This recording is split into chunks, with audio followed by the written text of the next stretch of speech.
There was quite the trade in baseball this week. Wow, man. Like, Yep. no kidding. Finally, after being so, like, silent and just nothing going on, it didn't even feel like there was an off season. I almost feel like baseball just on hold. Like, they just Yep. hit pause and were like, hey, no one's going Yep. anywhere.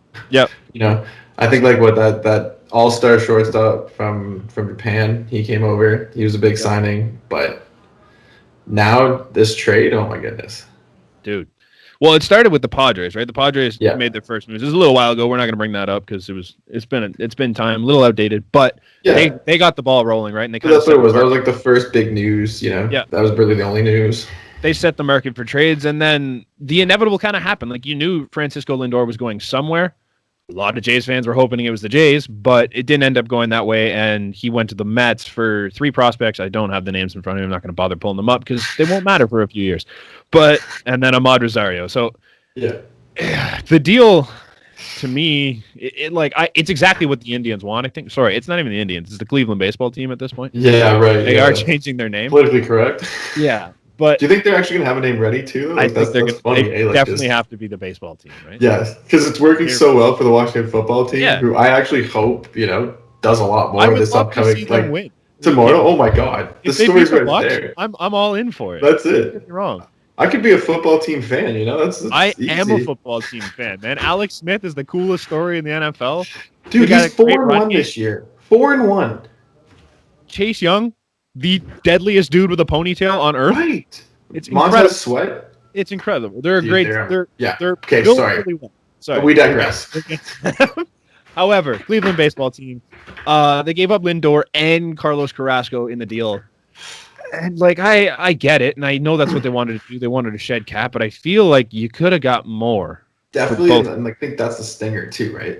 Like it's not just Lindor anymore. Like that was one thing in itself, but then to have this Carrasco kicker, that was oh wow, okay.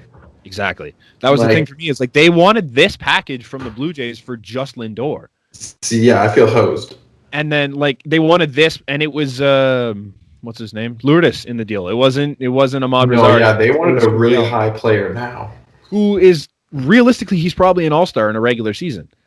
Mm-hmm. But here we are, and they ended up getting the same package for Lindor plus Carrasco, and I feel like they could have got more.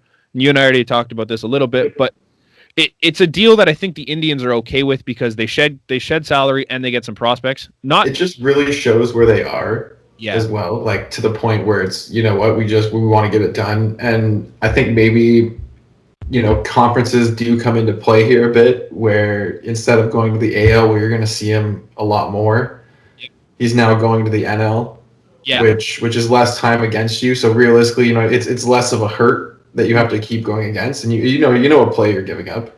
Yep. So he's still one of the best in the league. Right. Whether it's down year or not last year, he's still one of the best shortstops in the league. And the thing is he's on a 1-year deal. Yep.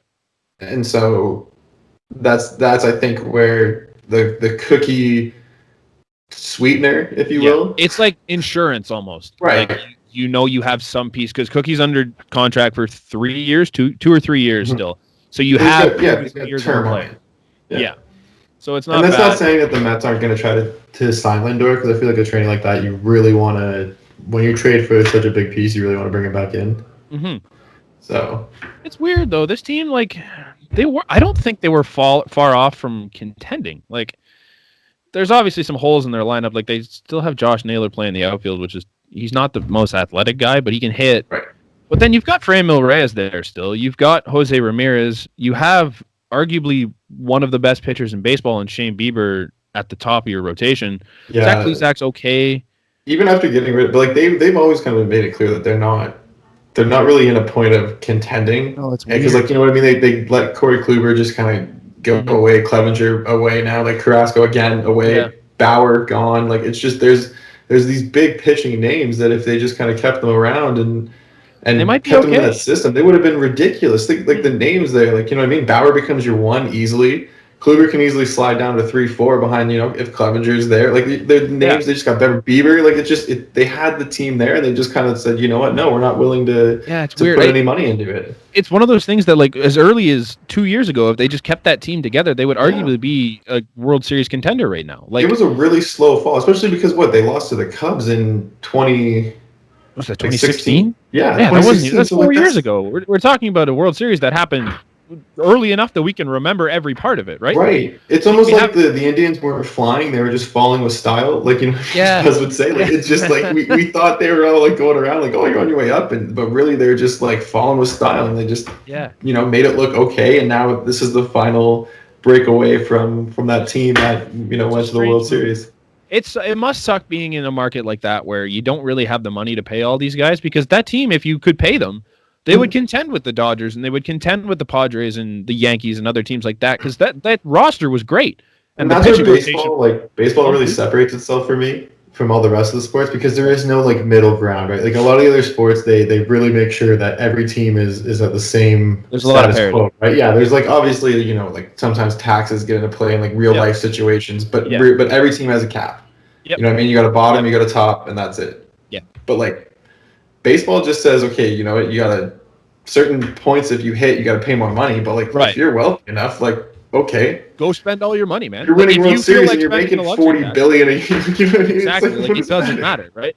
It's crazy. I do enjoy baseball for that. Obviously, it creates situations like the A's and the Rays where they can't spend with the big boys. But like the A's and the Rays have been two of the more successful franchises in the last 5 years. Yeah. So it not necessarily, especially too, man. The Rays, and I think they do a lot of that on like homegrown talent a little bit, like they, you know what I mean, and then position players, and just knowing what they're getting back, they really understand how to trade and where to put people in their best situations, right? Like, so, but yeah, no, they've been doing, and the A's always, man, the A's have been there since, Billy Bean stepped in there and said, all right, I'll do something. Yeah, like, it's just, it creates this thing where if you have no money to spend, you have to have a good coaching staff. And I think they're like all the teams near the bottom, like you're talking about, like the Indians have been successful for a while, but then other teams that aren't paying money, like you have the Rays are always there. The A's are always there. The Tigers stopped spending money, so they don't really count.